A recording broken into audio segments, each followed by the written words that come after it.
There have been two moments in my life when I was happiest. The first was the day I met Josh, and the second, the day I killed him. Wow, what's up with that relationship? Is she just fantasizing or confessing?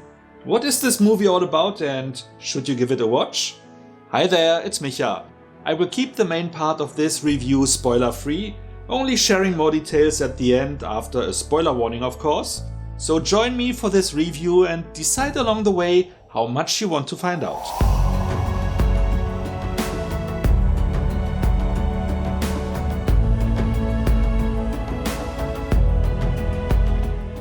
I'm Josh. I'm Iris. Iris and Josh are the perfect couple. They are deeply in love and willing to do anything for one another. At least at the beginning of a movie. But as you could see at the start of this review, things are apparently not as they seem. It's complicated, couldn't even start to describe where their relationship is heading. It all starts innocently enough, on a weekend with friends at a big estate somewhere in a remote region of the countryside. Back then, Iris was only concerned with how Josh's friends will welcome her, as at least one of them appears to not like her. My friends don't hate you. Cat does. Yeah, maybe, but Cat hates everybody. Remember to smile and act happy. However, things quickly escalate because the house, owned by a rich Russian oligarch, has a hidden vault that holds several $1 million in cash. Enough money to make most people greedy.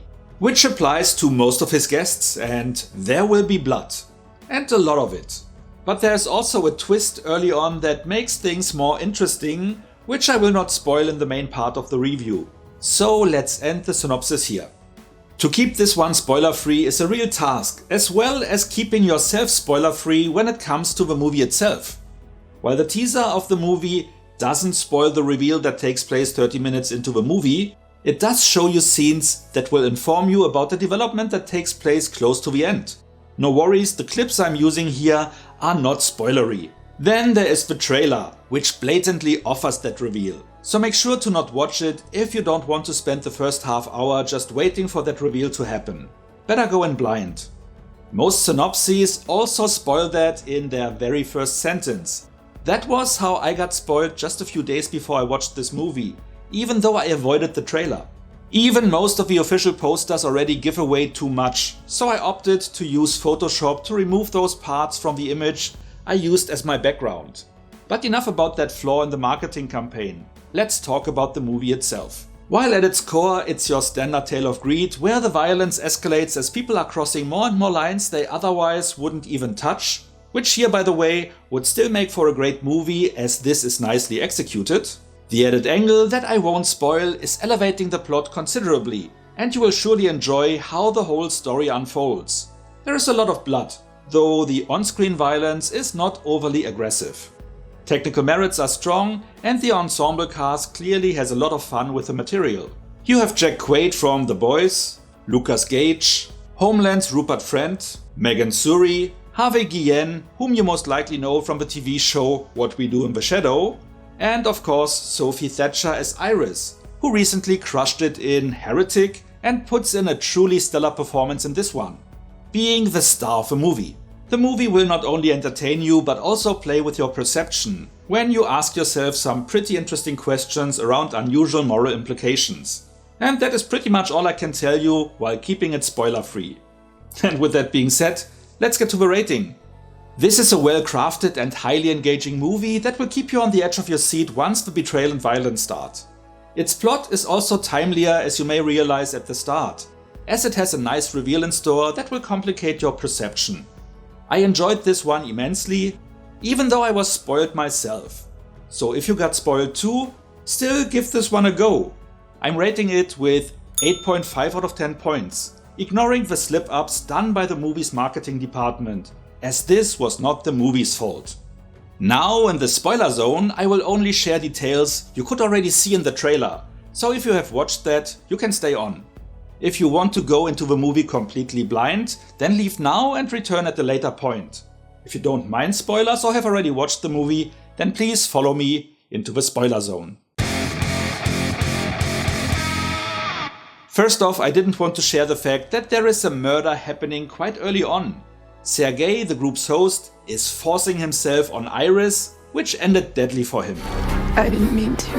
And I'm calling it murder because even though it was Iris who did the deed, she was manipulated into doing it to get rid of Sergei, allowing the others to steal his money.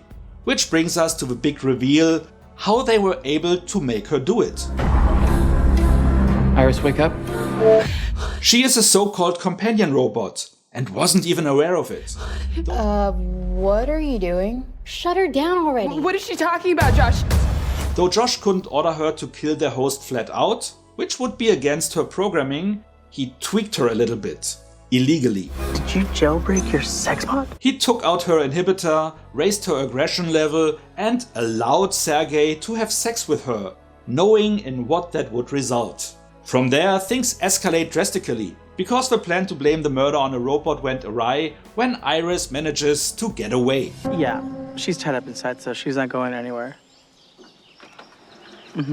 And she got away with Josh's cell phone, which had the app on it that controls her, allowing her to tweak herself, which made for some funny moments. Like when she finds out that Josh kept her intelligence level at just 40%. Because, of course he did. Wow, Josh. One of the few detractors was the fact that they tried to repeat that reveal gag again, when they surprised us with another one of the group being a robot. Which I guess everyone already expected because, well, look at them. Eli, Iris, shh, baby, you're on the phone. And judging by his behavior, I guess his intelligence level was kept even lower. But if you saw the trailer, even that was hinted at. Kinda. Fortunately, I only saw the trailer after the movie. The trailer also plainly gave the twist away that Iris is a robot. And even the movie's original poster motif spoiled that something is different with her. That's why I changed that in my background for this review. Even the teaser could ruin some of the fun because it showed this pivotal scene from the movie. There was just a spark. As Iris is on the run for quite a while, with the group hunting her, that scene let you know that they eventually would catch her. Like I mentioned, the marketing team really didn't want you to be surprised at all. One of my favorite moments was also shown in the trailer. Are you breaking up with me? It's not you. It's me.